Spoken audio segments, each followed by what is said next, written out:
Suman Roy and welcome back to my channel. आज हमारे video का जो टॉपिक है वो दशमशा चार्ट या फिर डिटेन चार्ट के ऊपर है। तो ये फर्स्ट पार्ट रहेगा और इसके बाद बाकी और भी 2-3 पार्ट इस दशमशा चार्ट के ऊपर मैं ज़रूर लाऊंगी। पर उससे पहले अगर अभी तक आप लोगों ने मेरे चैनल को सब्सक्राइब नहीं किया है then please subscribe to the astro with the lay channel and also press the bell icon ताकि इस चैनल से रिलेटेड कोई भी वीडियोस आप मिस ना करें। और अगर आप मुझसे कोई भी पर्सनल कंसल्टेशन लेना चाहते हैं तो अभी आप लोग डिस्क्रिप्शन सेक्शन में चले जाइए, वहाँ से आपको सब डिटेल्स मिल जाएगा। और अगर आपको ये वीडियो थोड़ा सा भी इंफॉर्मेटिव लगे देन एक लाइक कर दीजिएगा, कॉमेंट में अपना ओपिनियन ज़रूर बताइए कि वीडियो कैसे लगा, और वीडियो को जो लोग एस्ट्रोलॉजी फॉलो करते हैं उन लोगों के साथ ज़रूर शेयर कीजिएगा। हमेशा खुश रहिए, यही प्रार्थना के साथ डिस्कशन पे चलते हैं। तो देखिए, ये जो दशमशा चार्ट है या फिर डिटेन चार्ट है, ये बेसिकली देखिए आपको नाम से ही पता चल रहा है कि दशमशा मतलब 10th डिविजनल चार्ट जो कि करियर के लिए देखा जाता है। मतलब D1 चार्ट में जो 10th हाउस है वो बेसिकली हम करियर के लिए मानते हैं। तो उसी का जो प्रॉस्पेक्ट है उसी को और ज़्यादा डीपली एनालिसिस करने के लिए हम D10 चार्ट को भी यहाँ पे देखते हैं।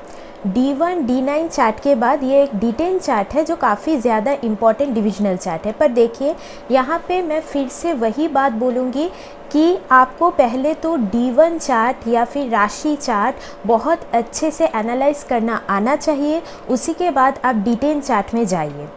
क्योंकि आपको अगर जो D1 चार्ट है उसका ऊपर जो नक्षत्र है वो बहुत अच्छे से आप उसका एनालाइज कर पाओ तो 80 to 90% आंसर आपको वहीं से मिल जाएगा। मतलब 90% से अबव आंसर तो आपको D1 चार्ट से ही मिल जाएगा।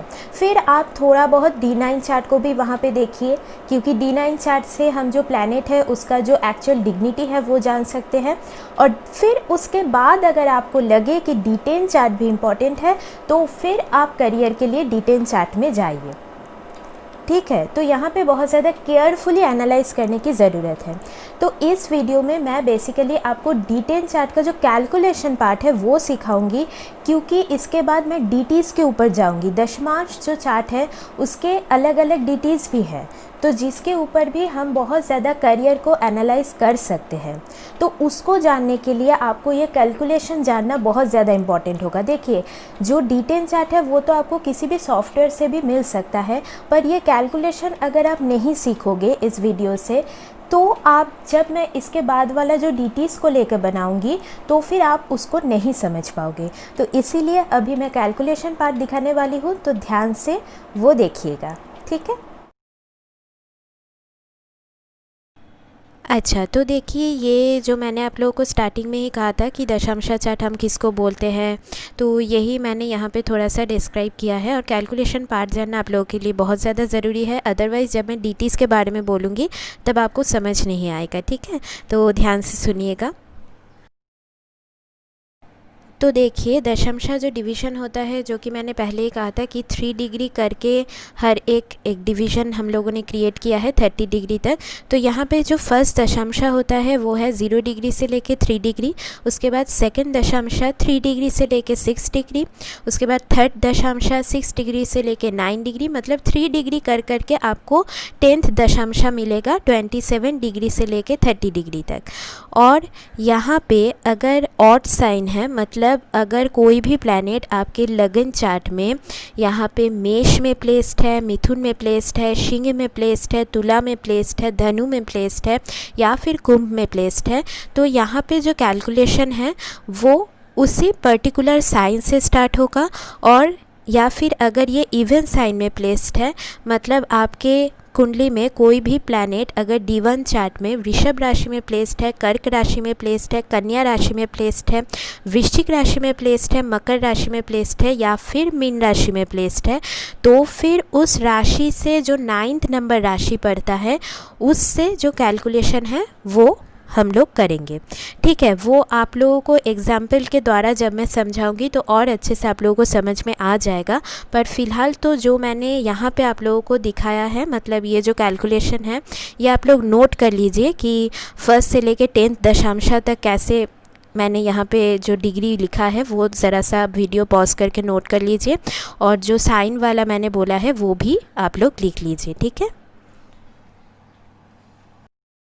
अब देखिए, जो मैंने आप लोगों को पहले जो चार्ट नोट करने को कहा था वो ऑड साइन के लिए जो कैलकुलेशन मैंने दिखाया था वो था, पर अगर ये इवन साइन में प्लेस्ड है तो यहाँ पे इवन साइन मतलब 2, 4, 6, 8, 10, 12 राशि में अगर प्लेस्ड है कोई भी प्लैनेट, तो उसके लिए जो कैलकुलेशन होगा वो बैकवर्ड टू फॉरवर्ड डायरेक्शन में जाएगा, मतलब पीछे से आगे तक जाएगा।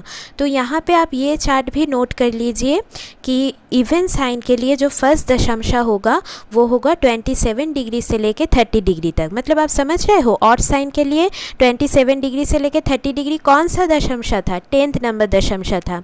ठीक है, तो आप ये भी नोट कर लीजिए एक बार और पॉज करके नोट कर लीजिएगा। अच्छा, तो ये फर्स्ट एग्जांपल है। सपोज़ किसी के भी नाटल चार्ट में D1 चार्ट में जुपिटर धनु राशि में प्लेस्ड है और उसका जो डिग्री है वो है 7 डिग्री। अब देखिए, धनु राशि 9th नंबर साइन है, मतलब ये ऑड साइन है, तो यहाँ पे कैलकुलेशन धनु राशि से ही हम लोग स्टार्ट करेंगे। अब देखिए, डिग्री 7 है, मतलब ये 3rd दशांश में हम लोगों का आएगा। अगर आप चार्ट को फिर से देखिएगा तो वहाँ पे जो 7 डिग्री है वो 3rd दशांश में आता है। अब धनु राशि से आप लोग 3 घर आगे जाइएगा, मतलब धनु, मकर, कुंभ। तो यहाँ पे आप लोगों को मिलेगा कि D10 चार्ट में जुपिटर कुंभ राशि में प्लेस्ड होगा। ठीक है, मतलब रूल क्या है, अगर ऑड साइन है तो हम लोग कैलकुलेशन धनु राशि से ही शुरू कर रहे हैं, और यहाँ पे 3rd दशांश है। अगर सपोज़ यहाँ पे 4th दशांश आता तो यहाँ पे कहाँ पे प्लेस्ड होता? धनु, मकर, कुंभ, मीन में प्लेस्ड होता दशांश चार्ट में। तो ऐसे करके आपको ऑड साइन के लिए कैलकुलेशन करना पड़ेगा। ठीक है, अगर ये आप एग्जाम्पल नोट करना चाहते हैं तो वीडियो पॉज करके नोट कर लीजिए। तो अब देखिए, ये मेरा सेकंड एग्जाम्पल है जो कि इवन साइन के लिए मैंने रखा है। तो सपोज़ किसी के D1 चार्ट में मून कर्क राशि में प्लेस्ड है और उसका जो डिग्री है वो है 21 डिग्री। अब देखिए, कर्क राशि 4th नंबर साइन है, मतलब ये एक इवन साइन है। तो यहाँ पे कैलकुलेशन कहाँ से स्टार्ट होगा? कर्क राशि से जो 9th नंबर साइन आता है जो है मीन राशि, वहाँ से कैलकुलेशन स्टार्ट होगा। ठीक है, अब देखिए यहाँ पे 21 डिग्री है, तो इवन साइन के लिए मैंने आप लोगों से जो दशांश चार्ट मतलब दशांश जो डिवीज़न है वो नोट करवाया था, वहाँ पे देखिए कि 21 डिग्री जो है वो 3rd दशांश में आता है। तो यहाँ पे हम लोग मीन से 3 घर आगे जाएंगे, मतलब मीन, मेष, वृषभ। तो यहाँ पे जो चंद्रमा है वो D10 चार्ट के वृषभ राशि में जाके प्लेस्ड होगा। ठीक है, क्लियर?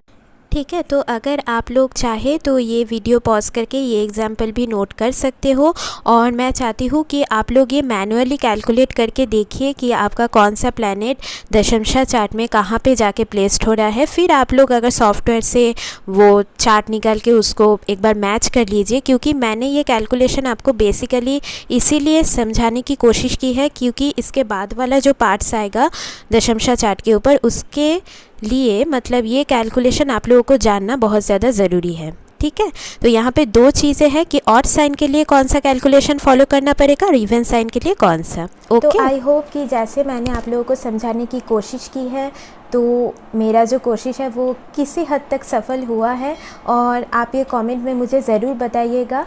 तो आज का जो डिस्कशन है वो यहीं तक रखते हैं, मिलते हैं नेक्स्ट वीडियो में, और तब तक के लिए take care and bye bye.